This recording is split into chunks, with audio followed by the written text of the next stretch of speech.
Let me show you how to create this text portrait effect in Adobe Photoshop. First, drag your photo to Photoshop. You can download this photo from the link in the description. Zoom out and scale it while holding the Shift button. When you finish, press Enter. Delete the background layer. Go to Adjustment Layer and choose Gradient Map. Follow these settings.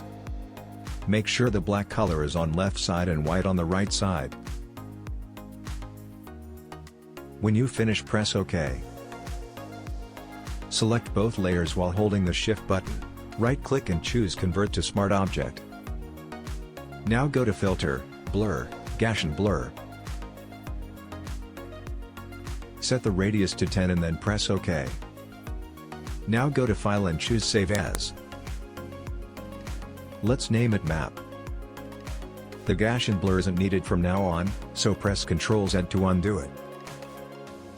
Choose the Type tool and write your paragraph. Make sure to delete the space between the lines. Go to Window and choose Character.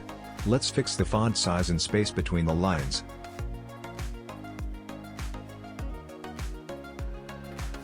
I am using Poppins font. You can find it online for free. Choose the Move tool. Go to Filter, Distort, and choose Displace. Click on Convert to Smart Object. Set the horizontal and vertical scale to 20 and press OK. Choose the map file and press Open. Put the image layer on top. Right-click and choose Create Clipping Mask.